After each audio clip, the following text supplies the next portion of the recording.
એ શ્વેતકેતુ વિદ્યાભ્યાસ કરવા માટે થઈ અને પોતાના પિતાને છોડીને દૂર જાય છે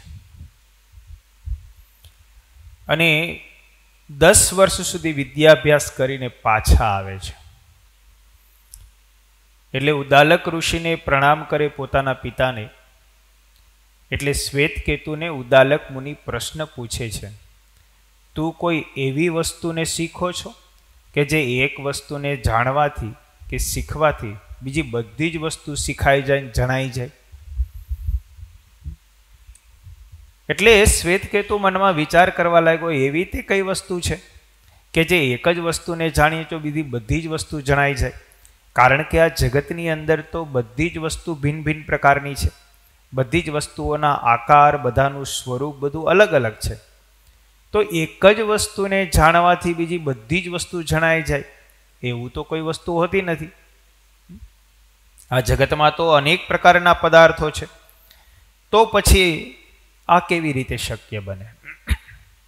એટલે શ્વેતકેતુએ પોતાના પિતા ઉદાલકને કહ્યું કે એવી તો મને કોઈ વસ્તુ દેખાતી નથી કે એકને જાણવાથી બીજી બધી વસ્તુ જણાઈ જાય.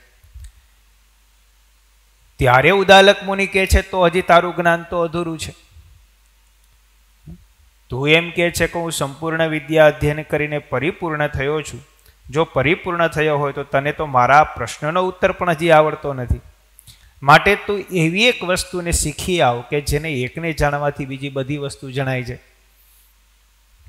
એટલે શ્વેતકેતુએ કીધું, હું બીજા પાસે શીખવા જાઉં એના કરતાં તમે જાણતા હો તો તમે જ મને શીખડાવો ને. તમે જ મને કહો ને કે એવી કઈ વસ્તુ છે કે એકને જાણવાથી હું બીજી બધી વસ્તુને જાણી શકું. એના ઉપર પછી ઉદાલક મહર્ષિ શ્વેતકેતુને સુંદર દ્રષ્ટાંત આપે છે.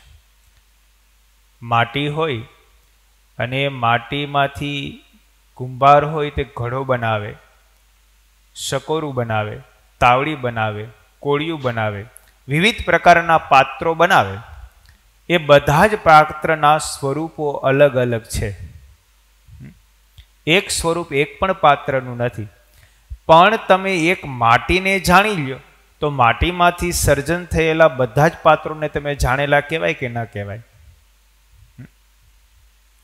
કારણ કે એ માટી છે એ ઉપાદાન કારણ છે ને ઉપાદાન કારણમાંથી નિર્મિત થયેલી જે પણ કાંઈ વસ્તુ હોય એ બધી જનો અંશ એની અંદર રહેલો હોય.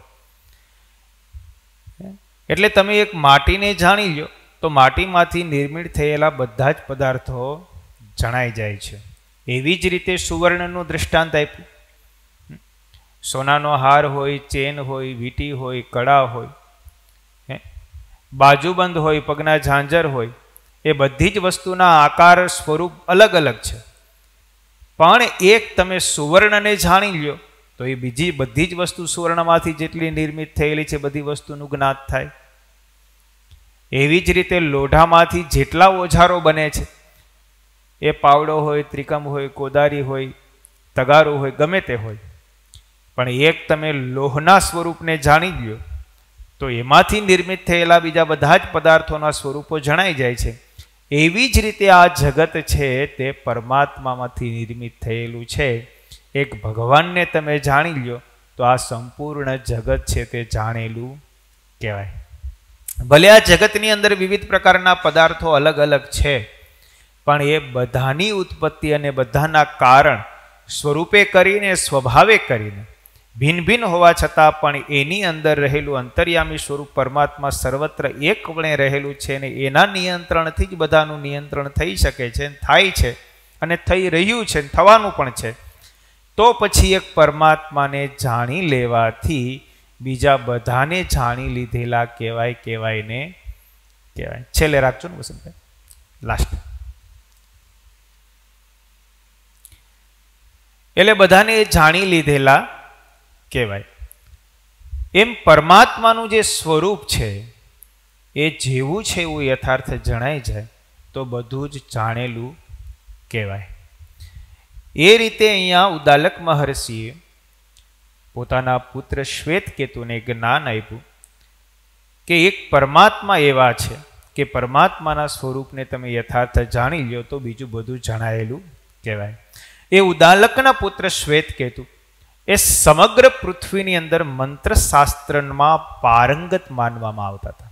બધી જ પ્રકારના મંત્રો, એમની શક્તિઓ, એમના પ્રયોગો, એમનો ઉપસંહાર, એ બધું જ એ શ્વેતકેતુ યથાર્થપણે જાણતા હતા. દરરોજ કથા તથા સત્સંગનો લાભ લેવા અમારી ચેનલ દીક્ષાધામ લાઈવને લાઇક, સબસ્ક્રાઇબ અને બીજા હરિભક્તો લાભ લઈ શકે તે માટે શેર કરવાનું ના ચૂકશો. જય સ્વામિનારાયણ.